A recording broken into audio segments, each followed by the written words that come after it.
Is it too soon bagi kita untuk bertanya, apakah kapankah kira-kira kamu akan siap untuk melanjutkan babak baru kehidupan rumah tanggamu? Jadi nggak gampang bagi aku untuk mencari pasangan pengganti seperti gampang bikin play-doh. Mau siapa sih Kak yang pengen aku udah 5 tahun. Siapa sih yang pengen lama sendiri, nggak ada Kak. Capek Kak, bener kalau boleh ngomong capek.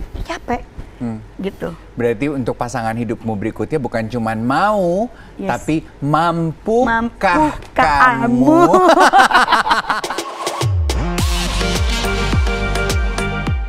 Orang tua kamu seperti di pengakuanmu di beberapa artikel yang aku baca, datang dari keluarga yang cukup berada gitu. Alhamdulillah ya Kak. Iya kan? Iya.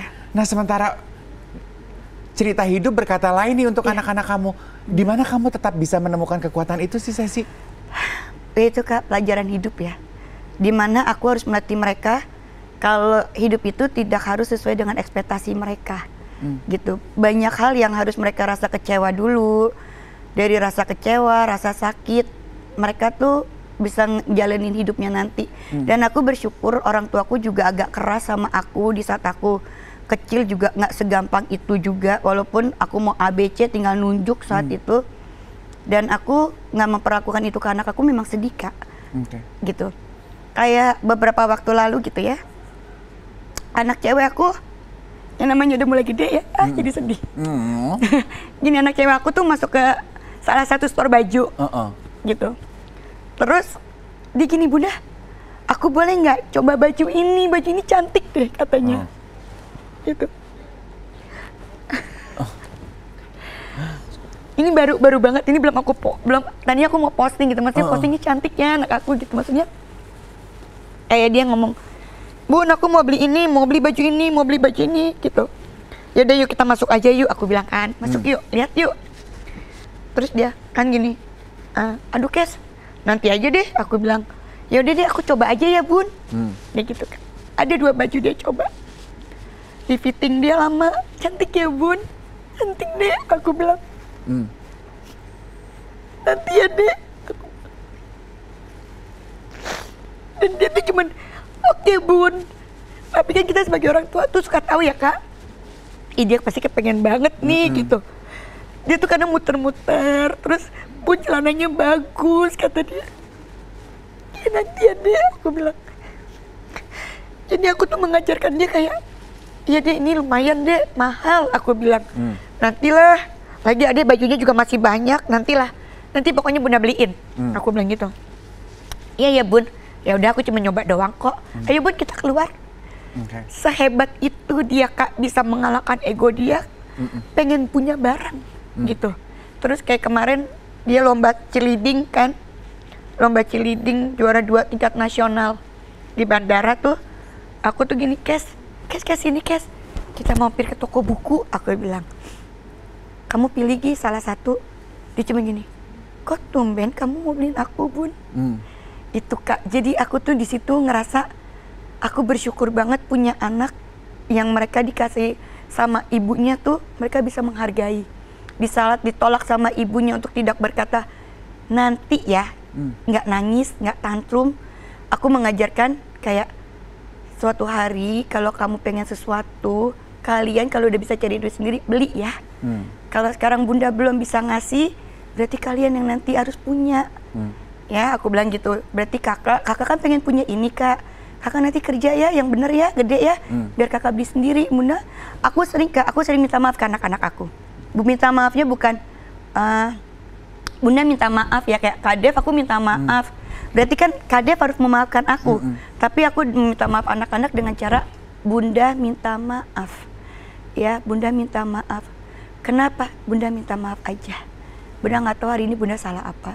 Dan mereka tuh bisa meluk aku, Kak. Bunda nggak salah, Bun. Aku happy kok sama adik. Itu harus sering-sering diucapin, Kak. Bunda minta maaf, bukan maafin Bunda. Tapi Bunda minta maaf. Kita harus turun ego kita buat mereka, Kak. Gitu. Jadi mereka tuh bonding sama kitanya tuh bener-bener begitu dipeluk tuh anget banget, kayak ya Allah gitu. Kayak suatu hari mereka akan dinaikin derajatnya, hanya doa aku gitu doang. Berarti would you say that pengalaman perpisahan kamu ini yang membuat anak-anakmu menjadi pribadi yang sekece dan sekeren ini? Iya Kak. Ya itu aku bilang, ya nggak apa-apa aku pisah gitu. Ya mungkin udah jalan Allahnya begini ya, takdir aku cuma sampai 7 tahun, karena kan nggak ada yang pengen divorce, siapa sih Kak? Iya. Nggak ada Kak. Aduh, aku tuh kalau ngomong ke teman-teman aku ya, kalau mereka ngomong gue mau cerai, enak aja lo ngomong, emang gampang gitu. Nggak gampang tahu gitu. Lo kira jadi single parents terus jadi cewek janda begini, nggak ada omongan orang tuh di rumah. Si Sesi tetap kece tapi pura-pura sedih. Yang tahu tuh gue, gitu. Gue kece karena gue pernah punya, kan gitu ya Kak kita prinsipnya ya. Gue kece karena gue pernah punya, orang tua gue juga punya. Tapi kan lo tahu nggak nih perjuangan gue untuk anak-anak gue, bukan buat gue lagi. Kalau yang gue pakai hari ini adalah yang punya gue mungkin kemarin. Yang harus gue benerin dan harus gue bagian adalah ini 2 malaikat kecil gue, gitu. Jadi bener-bener proses pisah ini dari aku nikah sampai pisah sampai detik ini itu pelajaran hidup aku Kak. Gitu. Apa yang menurut saya sih paling berubah dari diri kamu dibandingkan kamu di 2019 ketika pertama kali bercerai? Aku sekarang lebih happy. Aku lebih bisa menerima banyak hal yang tadinya bagi aku nggak mungkin menjadi mungkin. Yang tadinya aku overthinking, aku lebih kayak ada Allah, ada Tuhan yang nguatin aku ya. Anak-anak Kak yang pasti, yang ngerubah aku mereka. Susah, tantangan terberat menjadi orang tua tunggal buat saya siapa? Karena aku menafkahi sendiri ya, ya aku harus muter otak setiap harinya. Aku harus muter otak, bayar sekolah, uang jajan, ekskulnya yang mereka mau harus, kalau bisa, kalau semampu aku Kak, aku ikutin gitu. Terus ya kayak kegiatan-kegiatan yang mereka kepengen tuh, oke nanti ya bulan depan ya, banyak hal yang harus aku tanggung sendiri. Pada akhirnya pundak aku ini tuh ya udah lebar sendiri aja. Yang mungkin kalau perempuan lain pengen kece, pengen apa, gue bergaya mau gue begini, gue tetap kece. Kalau gue nggak bisa, gue tetap harus yang oke, yuk Bismillah. Aku ingin kembali ke pertanyaan di awal tadi saya sih sempat bilang, aku kan tidak datang dari keluarga yang broken home. Ketika kamu pertama kali memutuskan untuk menyudahi pernikahan kamu, berat apa enggak untuk minta izin ke orang tua? Berat.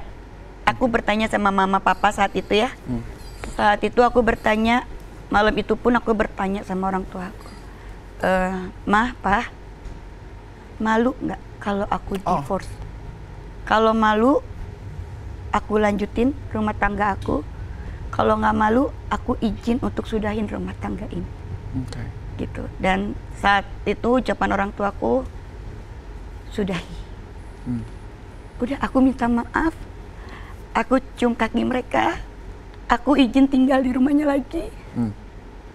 Dan aku titip anak-anak aku kalau aku lagi nyari rezeki buat mereka. Berarti izinin aku tinggal di sini, aku bilang. Aku akan lebih giat lagi nyari rezeki buat mereka, aku bilang gitu. Aku izin Kak, aku izin sama orang tua. Nggak mungkin aku ucuk-ucuk, udah sama apa aku mau divorce, enggak. Izinin malu apa tidak gitu aja. Dan orang tuamu juga tidak bertanya kenapa, berarti sebetulnya mereka in a way tahu apa yang terjadi. Ya saya sih ya. Iya nggak? Gimana ya Kak, kita 7 tahun tinggal di rumah orang tua ya. Gitu, jadi baik buruknya, suka dukanya, orang tua kan ngelihat ya. Nggak ada yang bisa ditutupin. Gitu, jadi ya orang tuaku cuma bilang, sudahi. Itu aja sih, nggak banyak. Sudahi. Ya sudah. Sementara kamu juga punya adik ya? Punya, ada Sesa, ada Yogi. Sesa itu berarti yang perempuan ya? Iya. Pernah ada kan manusia tuh paling nggak tahan untuk menahan diri untuk tidak membandingkan ya. Kamu pernah nggak membandingkan diri sama adikmu gitu? Ih, kok bisa ya hidup aku sama dia tuh berbeda gitu? Enggak Kak. Enggak, sama sekali aku nggak pernah punya perasaan kayak gitu. Justru aku berdoa sama Allah, dia tidak mengalami apa yang aku alami. Dan aku selalu bilang sama mama, sama papaku, doain adik-adikku ya. Doain jangan mereka ngerasain apa yang aku rasain. Divorce ya maksudnya ya. Biar aku aja yang gagal. Adik-adikku nggak usah. Gitu. doakan rumah tangga mereka, Sesa, nanti Yogi gitu. Sampai akhir hayat. Aku bilang karena ya kan mama papaku juga nggak ngerasain, nggak ngerasain pernah menjadi orang tua tunggal kayak aku gitu kan. Jadi aku cuma bilang sama orang tuaku, doain aja adik-adik aku gitu. Doain, pokoknya mereka harus bahagia, jauh harus lebih bahagia dari aku gitu. Biarkan aku aja yang ngerasain ini sama anak-anak aku gitu. Jadi aku nggak pernah tuh Kak, kalau Sesa bahagia, Sesa happy, aku happy Kak, beneran. Happy banget aku. Kayak ngerasa, Masya Allah, bahagia terus ya Dek. Aku cuma nitip itu doang. Bahagia terus ya Dek gitu. Dijaga rumah tangganya gitu. Aku cuma titip itu sama adik-adik aku, saya sama suaminya. Jaga ya, baik-baik ya, jangan begini, jangan begini. Udah nikmatin aja rumah tangga, namanya berantem segala macam tuh biasa, aku bilang. Pendewasaannya sampai kalian mati, aku bilang gitu. Lihat aja kakek nenek kita juga sampai udah kisut juga masih berantem. Aku bilang nggak akan pernah ada bahagia yang utuh sampai akhirnya dipisahin sama kematian. Aku bilang udah terusin hubungan kalian, jangan ada berantem, jangan ada apa ya Sesa, nanti Ogi nikah juga ya, selalu seperti itu Kak. Aku nggak mau, biar aku aja yang ngerasa. Bicara mengenai pernikahan, setelah kamu menjalaninya, ada nggak momen atau pelajaran di mana kamu, oh ternyata pernikahan tuh gini ya, kok nggak pernah ada yang ngajarin gue ya, atau kok nggak pernah ada yang cerita ya kalau pernikahan begini, beda banget nih gitu. Nggak ada sih ya Kak, karena yaitu prosesnya itu adalah aku hidup di dalam rumah tangga orang tuaku yang harmonis, yang adem ayem. Memang ada perselisihan tapi bisa diselesaikan baik-baik gitu. Terus happy terus sama anak-anaknya, bondingnya luar biasa orang tua aku, sampai kita bertiga terbentuk seperti ini gitu. Jadi begitu aku nikah, ya itu aku bilang tidak sesuai ekspektasi aku, tapi ya udah, ini kan udah pilihan aku, gitu. Nggak ada yang bisa disalahin, nggak ada kalian ini bukan yang ngajarin aku, Kak Dev. Nyata pernikahan tuh kayak gini. Aku nggak mau nyalain siapa-siapa Kak, karena itu pilihan aku. Gitu. Pengen membahas mengenai hubungan papa mamamu ke cucu-cucunya sekarang. Apakah hubungan mereka jadi jauh lebih dekat semenjak peristiwa perpisahanmu atau bagaimana? Alhamdulillah, papaku itu menggantikan langsung sosok ayah. Ya, alhamdulillah adikku yang laki, papaku, suaminya Sesa, ada om aku juga, mereka langsung menggantikan sosok ayah buat Kayana. Ya, dimana Kayana itu anak laki yang aktif, yang cerdas, yang luar biasa, keingintahuannya tuh tentang banyak hal.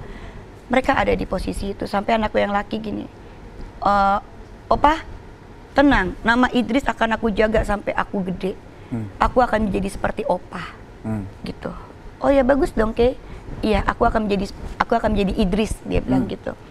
Jadi orang tuaku Kak itu deketnya segitu sama anak-anak aku. Ya mungkin karena tinggal di rumah juga ya. Jadi opa oma yang kalau aku keluar aku cuman Pama titip ya. Pama titip, dan aku tuh sering banget nelfon mama papaku, bukan berarti aku meninggalkan anak-anak aku sama papa mama terus cuek gitu. Pama, anak-anak lagi apa? Papa mama lagi apa? Udah makan belum?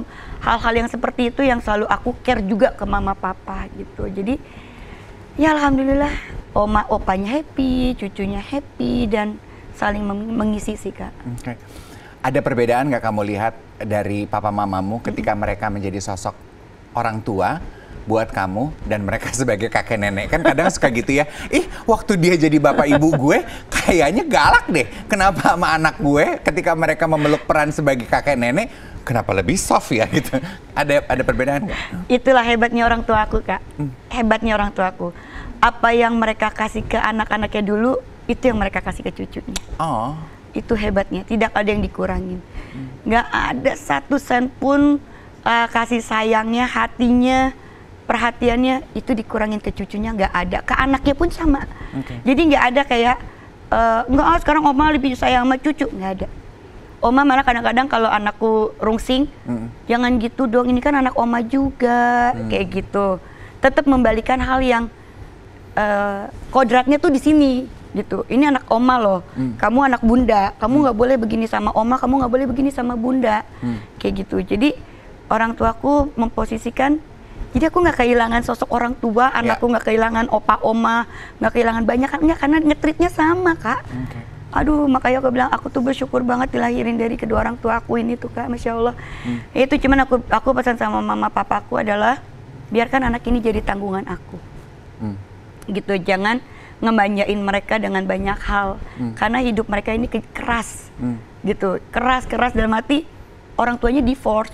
Bukan nggak sama dengan orang-orang lain. Kalau dimanja nih anak divorce nih, kalau dimanja ngerinya dia nggak kuat mentalnya Kak, gitu. Jadi dia memang harus aku bangun dari kecil biar mental mereka tuh kuat. Jakarta itu kejam Kak.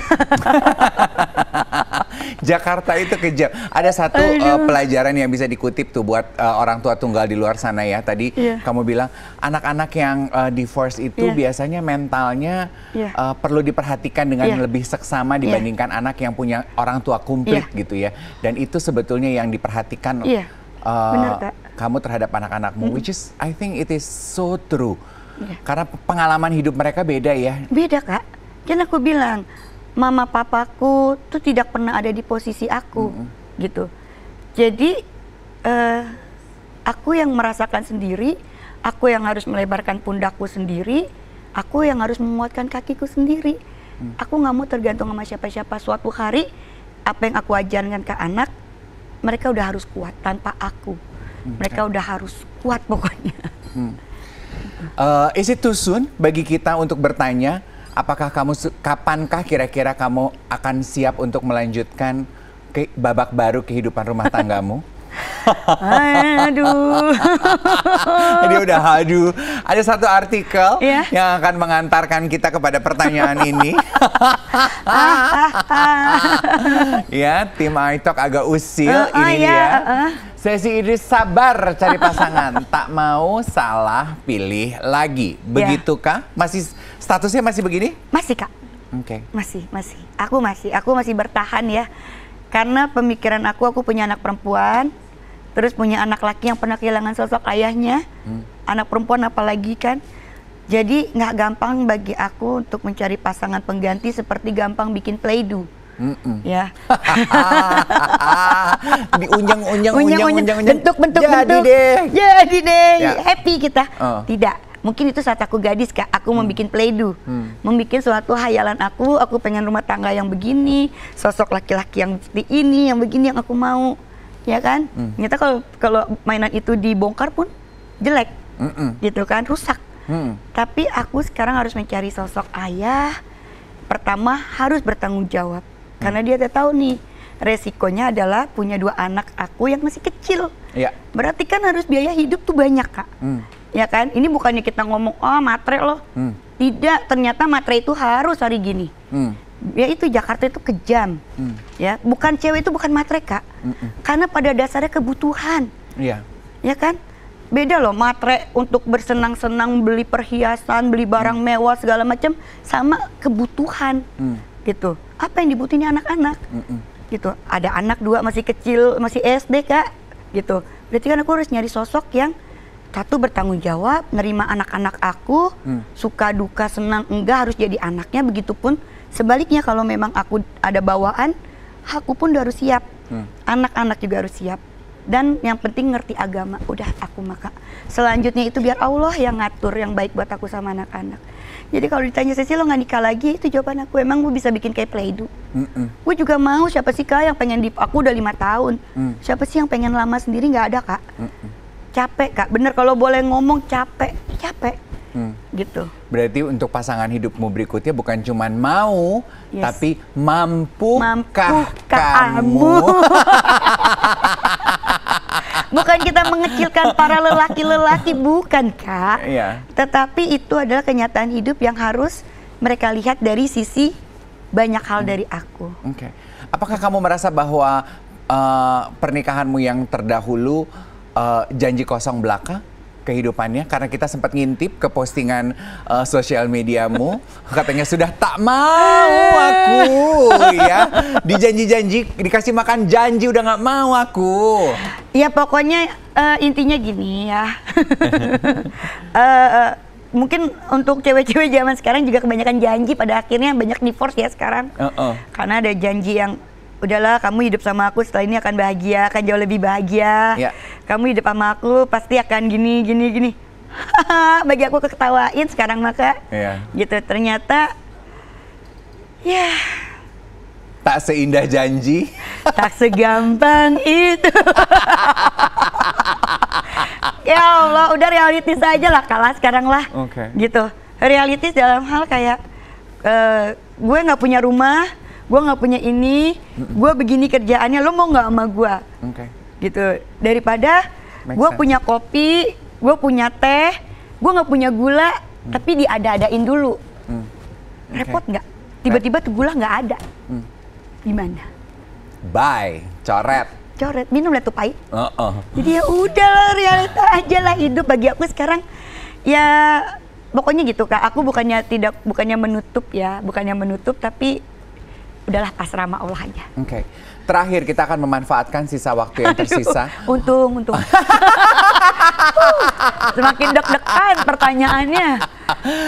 Boleh dibilang kamu ini termasuk sosok perempuan womanpreneurship yang akhirnya dari tahun 2019 merintis usaha menaklukkan jualan online gitu ya.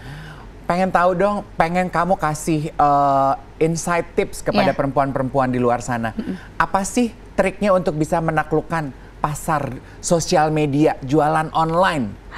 Wih, banyak, apalagi sekarang udah banyak ini ya kan, sosial media ya, banyak banget yang membuka wadahnya untuk kita bisa jual apa aja. Itu aku bilang tisu aja selembar bisa dijual nih, gitu. Jadi untuk perempuan-perempuannya, apalagi kalau aku lagi live, itu adalah banyakan wanita-wanita divorce Kak, yang saling curhat. Masa? Bener Kak, atau enggak yang punya masalah keluarga, yang aku cuma bisa ngasih nasihat mereka itu, ngapain sih divorce? Kalau masih nafkahin mah biarin aja, lanjutin aja hidup. Kalau masih nafkahin, ya kan, dan tidak main tangan, gitu. Terus kalau mereka bilang, ya Kak, aku nggak bisa cari duit sendiri. Hey, ini banyak loh sekarang yang bisa dimanfaatin jualan. Misalnya gini, kita bisa masak, ya jual lah masakan apa yang kita bisa. Telur dadar aja jadi duit Kak sekarang Kak. Iya benar. Pakai sambal. Kalau nggak bisa bikin sambal, cari tetangga yang bisa bikin sambal, jual. Nggak ada yang nggak mungkin dalam hidup ini untuk mencari rezeki, apalagi sendiri single parent. Makanya aku bilang, palu gak ada, lu mau apa? Gua ada. Adain aja dulu. Ya, urusan belakangan. Berarti asal ada kemauan. Betul Kak. Pasti terbuka jalan. Kemauan, bersyukur, dan yakin. Itu sih kalau aku yakin. Oh yakin gue mah pasti jualan ini laku. Bersyukur, makasih ya Allah hari ini cuma laku 1. Bersyukur, jangan ngeluh. Ya Allah cuma laku 1. Gimana mau dikasih rezeki lo, jangan ngeluh baru sekali. Jangan, udah lanjutin. Dari obrolan aku sih, aku merasakan bahwa kamu tuh termasuk perempuan yang sangat yakin dalam melakukan apapun yang kamu lakukan. Ya itu pelajaran hidup Kak, proses Kak. Hebat, kita yang malu-malu dan ragu-ragu malu. Sesi Idris, terima kasih banyak. Sama-sama Kak Ade. Kamu sudah mau membagikan lebih dari sekedar cerita. Terutama buat Anda, Incetizen, para perempuan di luar sana, harus yakin dalam menjalani pengalaman dan cobaan hidup. Thank you so much. Semoga kita ketemu lagi dalam keadaan yang jauh lebih baik. Kamu hebat, kamu hebat, kamu hebat. Amin, kita yang hebat Kak. Kakak Dev juga hebat. Pemirsa setia Incetizen, terima kasih banyak. Bye.